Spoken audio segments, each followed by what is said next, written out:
one phone emergency station. Okay, now here with all of these consonants, really, again, the more relaxed you are, the better sound you get. And it's a matter of giving it kind of a more gentle yet still focused treatment and treating it more musically. Because again, every one of these consonants can be compared to a musical instrument. And the end, of course, is like the violin. And just like you found with playing those tonal E sounds, varying the pitch gives you a greater range and makes it more interesting. Department, here I kind of went up and pitched on that, or I can go down. One. One. Really kind of just let it easily sustain itself.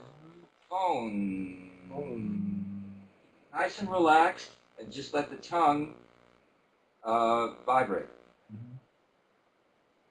Department.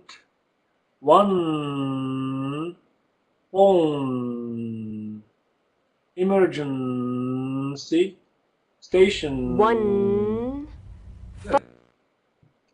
Now when you're practicing, I know you're probably doing some half-hour and hour-long sessions practicing, and I don't want you to stop doing that, but start looking for places where you can do very short 5-minute, 10-minute practices. Just because the challenge is always going to be to integrate this training into your normal conversation, to make it automatic.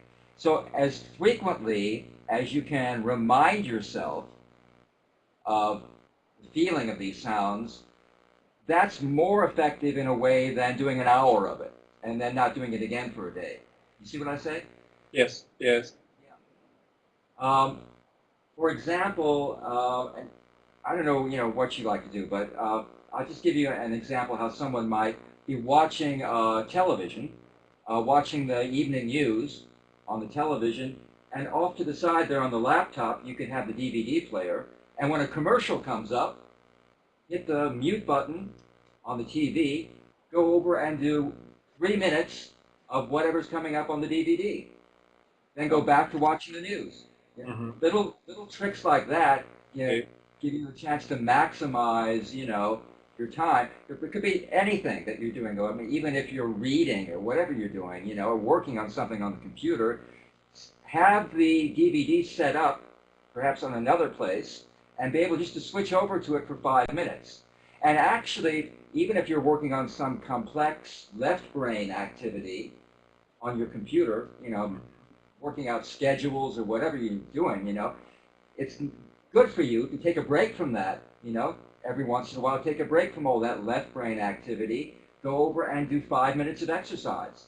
It will actually be, relaxing for you and a good way to remind yourself to always be feeling these sounds. Paused.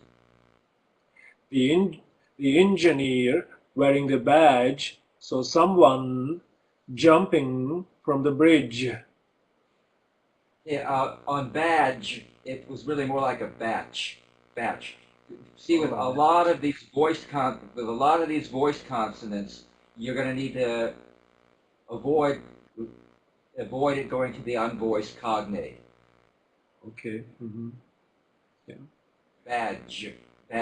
It's really a matter of feeling more vocal cord vibration, because you understand, of course, the only difference between j and ch is one has vocal cord vibration, and it's the consonants that have that vocal cord vibration that you're going to really need to give more vibration to, because you have a tendency to let them go to the unvoiced counterpart. Badge. Feel that vibration in the vocal cord. Badge.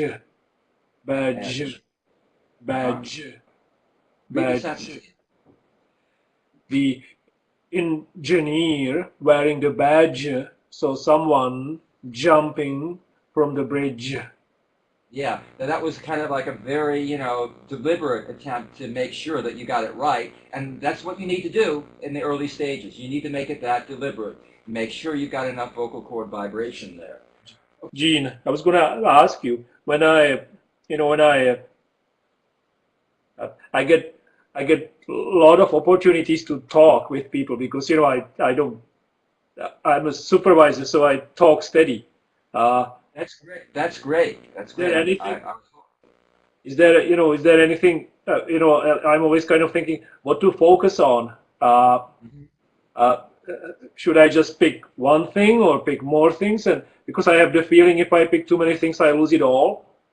Yeah. I, Um, I, I here's the thing. Since everything is divided into three energies, and you'll find that once we start working on reading paragraphs or reading articles or doing movie scenes or those kind of things, we'll do it with tonal action leading first. Then we'll do it with structural action leading. Then we'll do it with consonants leading. And actually, after we've done that a few times, then you'll have a better idea how that works. But think in those terms, with one energy leading. Think, while I'm talking to this person, I'm going to make sure that I'm using good structural vowels. okay, I'm going to make sure that structural action is leading. I'm making all good lip openings. Then think, while I'm talking to this next person, I'm going to be sure that I feel all the tonal anchors. You okay, feel all the E's and A's and Y's.